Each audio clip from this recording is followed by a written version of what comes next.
행복은 어디에 있는가? 많은 사람들이 살면서 한두 번쯤 이런저런 계기로 행복하고 건강하게 살아가는데 주어진 시간에 대해 생각하게 됩니다. 특히 나이가 들수록 점점 지나온 시간을 돌아보고 남아있는 시간에 대해 생각하는 경향이 많습니다. 우울한 현실에 대한 이야기인 것 같지만 꼭 그렇지만은 않습니다. 시간이 유한하다는 사실을 떠올리게 되면 지금 이 순간을 좀 더 행복하게 보내려는 시도들이 더 늘어나기 때문입니다. 행복에 관한 의외의 발견이라면 나이가 들수록 조금 더 행복해지는 경향이 나타난다는 것인데, 여기에는 여러 가지 이유가 있지만 그 중 하나가 바로 나이가 들수록 먼 미래를 위해 지금을 희생하기보다 얼마 남지 않은 지금을 가급적 행복하게 보내려는 경향이 나타난다는 것입니다. 일례로 사람들에게 시간의 유한함에 대해 생각해 보게 하면 괴롭지만 생산적인 일보다 지금 좀 더 행복할 수 있는 일들을 하게 된다고 합니다. 영국의 작가 겸 교수인 루이스 월포드는 당신 참 좋아 보이네요 라는 저서에서 연령이 높은 세대가 행복 지수가 높다고 했습니다. 나이가 들면서 행복한 이유에 대해 나이가 들면 노년의 자기 시간을 충분히 이용하고 생각을 할 수 있는 시간이 생겨서라며 자신이 좋아하는 일에 더욱더 매진할 수 있게 되기 때문에 행복 지수가 전 생애 중 가장 높다고 했습니다. 또 다른 독일과 미국 연구에서도 연령별 얼마나 행복하게 살고 있는지를 조사했는데 10대부터 40대까지는 행복도가 그다지 높지 않은 것으로 나타났다고 합니다. 이러한 추세는 46세까지 이어지다가 74세의 행복도가 가장 높아진 것으로 조사됐다고 합니다. 20대와 40대에서는 결혼해서 가족을 이루고 집을 사고 자녀 교육을 시키고 사업의 성공과 돈 모으기, 승진 등의 압박감으로 스트레스를 많이 받아 행복도가 낮게 나타났다고 볼 수 있습니다. 반면 노년층은 사회적 상황에서 감정적 측면을 더 강조하는 경향이 있어서 행복도가 높은데, 그들의 경험을 통해서 얻은 만족감을 감성적으로 기억하고 있기 때문이기도 합니다. 미국 바타차르지 교수 역시 시간이 유한함을 깨달을수록 평범한 행동들, 예컨대 가족이나 친구들과 식사를 하거나 작은 취미 생활을 하는 것만으로도 해외여행과 같은 특별한 경험을 하는 것만큼의 행복을 느낀다고 합니다. 이처럼 일상의 소소한 경험으로부터 얻는 행복의 정도가 특별한 경험의 행복과 같기에 비싸지 않은 일상의 소소한 활동들을 하는 것만으로도 노년 생활에 충분한 만족감을 가져올 수 있다는 뜻입니다.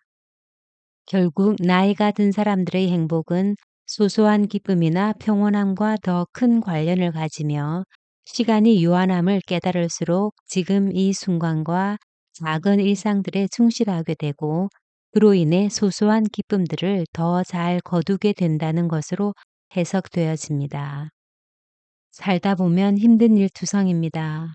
마음대로 되는 일은 없고 행운은 교묘하게 나만 피해가는 듯하고, 뒤로 넘어져도 코가 깨지고 까마귀 날자 배 떨어지는 경우는 꼭 나를 두고 하는 말처럼 느껴집니다. 그래서 사는 게 힘들다고, 삶이 불공평하다고 갖가지 변명과 합리화로 불행을 극대화시키고, 그러는 사이 마음의 문은 점점 좁아져서 어느 순간 아주 작은 행복조차 들어올 틈이 없어지게 되는 듯합니다. 일본은 세계적인 장수 국가입니다. 오랫동안 건강한 삶을 유지하는 비결은 바로 이키가이라는 그들만의 방식이 있습니다. 삶을 뜻하는 이키와 가치를 뜻하는 가이가 합쳐진 단어로 아침에 눈을 뜨는 이유, 사는 보람, 삶의 행복을 의미합니다. 이키가이의 핵심은 삶의 목표를 직업적 성공이나 높은 소득에만 두지 않고 지금 당장 불행하더라도 행복한 미래를 기대할 수 있게 하는 일상의 무언가라고 설명할 수 있습니다. 나이 들어 은퇴한다고 해서 심각하게 우울할 것 없이 다양한 이키가이를 찾을 수만 있다면 은퇴 후에도 삶의 만족도가 떨어지지 않고 오히려 노화를 긍정적으로 받아들일 수 있다는 해석입니다. 일본에서도 특히 오키나와 지역은 100세 이상 인구가 많은 곳으로 꼽히는데 장수의 비결엔 항산화 음식을 많이 섭취하는 식이요법도 있지만 일상의 소소한 행복을 즐김으로써 삶 자체에 대한 만족감을 높이는 이키가이도 주요하다고 전문가들은 분석했습니다.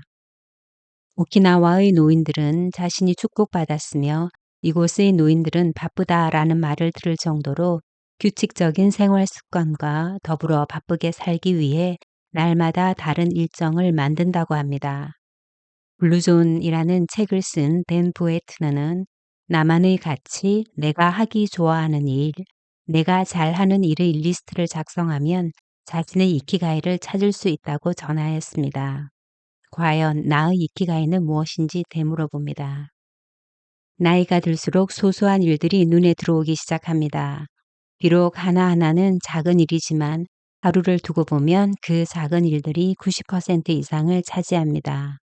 하나하나의 작은 행복들이 모여 하루의 행복이 결정되고 하루하루의 행복들이 모여 한 달의 행복이 결정되고 한 달 한 달의 행복이 모여 1년의 행복이 되듯이 행복의 시작은 쉽게 지나치기 쉬운 소소한 일들에서 시작됩니다.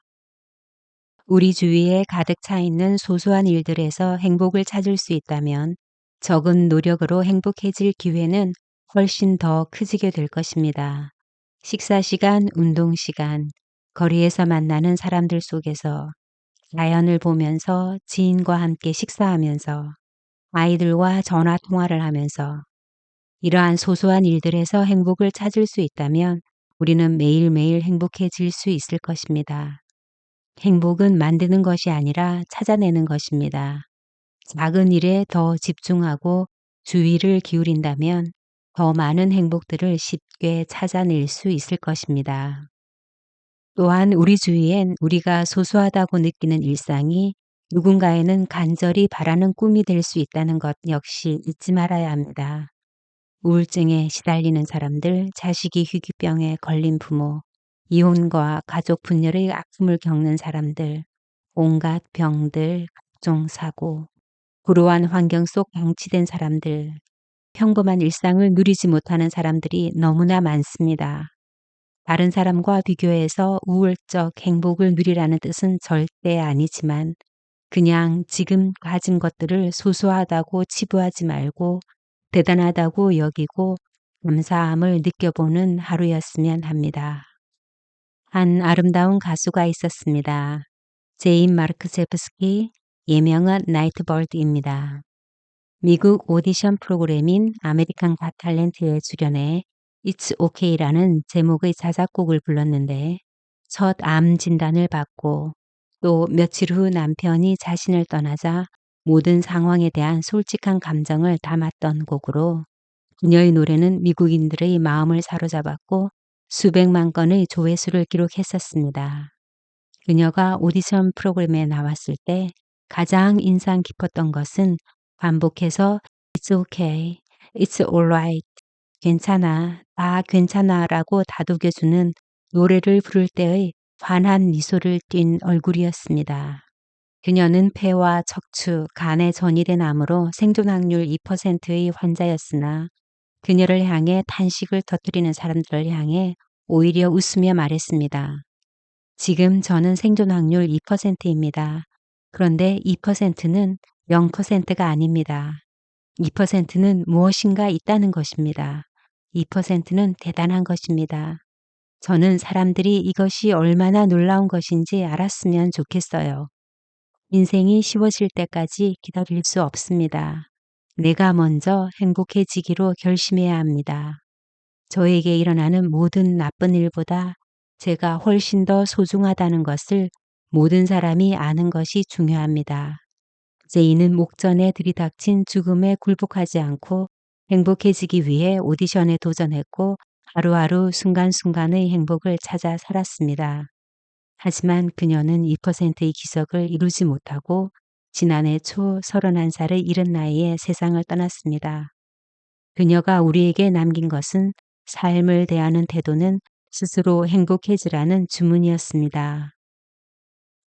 내가 헛되이 보낸 오늘 하루는 어제 죽어간 이들이 그토록 바라던 하루다라는 소포클레스의 말을 굳이 되새기지 않더라도 오늘 우리가 살아가는 지금 이 순간을 작은 행복으로 가득한 일상으로 채워간다면 먼 훗날 자신의 일생을 돌아보며 미소 지을 수 있지 않을까 생각되어집니다. 이 시간 생각 쉼터를 찾아주신 모든 분들에게 고마운 마음을 전하며 이 영상이 편안하고 따뜻한 시간으로 기억되었으면 하는 바람입니다. 감사합니다.